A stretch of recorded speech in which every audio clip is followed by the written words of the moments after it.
Hello guys, তো তোমরা সকলে কেমন আছো? আশা করছি তোমরা সবাই খুব ভালো আছো, আর আমিও মোটামুটি ভালোই আছি। তো এটা ছিল কয়েকদিন আগেকারই একটা ভিডিও, বেশ কয়েকদিন হয়ে গেছে। তো গেছিলাম আমি মাম্মামকে নিয়ে জুডিওতে একটু কেনাকাটি করতে, যেহেতু তোতার রিসেপশান ছিল। আর ওদিন রাত্রে আমাদের বাইকে করে যাওয়ার কথা ছিল। তো যে কারণে আমি গেছিলাম ওখানে আমার জন্য একটা চুড়িদার কিনতে। কিন্তু ওখানে গিয়ে চুড়িদারের মধ্যে সেরকম কোনো কালেকশান আমি পাইনি, যেগুলো ছিল সবই সামার কালেকশান ছিল। তো সামার কালেকশানের মধ্যে প্রথমে আমি এটা ট্রাই করলাম, তারপরে আরও দুটো ড্রেস দেখেছি। কিন্তু আমার যেহেতু রিসেপশানে যাওয়ার কথা ছিল, সেই জন্য আমার একটু অন্য ধরনের চুড়িদার লাগতো।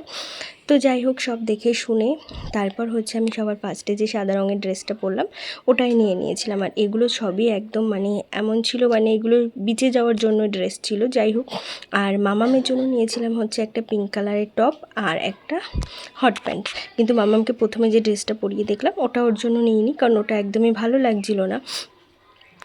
আর নিজেও ওই যে এতগুলো ট্রাই করেছি, কিন্তু নিয়েছি প্রথমেরটাই, কারণ বললামই তো যে রিসেপশানে যাওয়ার ছিল, আর রিসেপশানে তো আর এগুলো পরে যাওয়া যায় না। যাই হোক, তো আমার এখানে যা যা নেওয়ার ছিল নেওয়া হয়ে গেছে। আরও নিয়েছিলাম একটা কানের নিয়েছিলাম, আর আমার জন্য একটা আইলাইনারও নিয়েছিলাম। এখানে আমি বিল করিয়ে নিয়ে তারপর তাড়াতাড়ি করে বাড়িতে চলে এলাম। আর আজকের মিনি ব্লগটা এই পর্যন্তই। দেখা হবে আবার পরের কোনো একটা মিনি ব্লগে। ততক্ষণ তোমরা সকলে খুব ভালো থেকো। টাটা।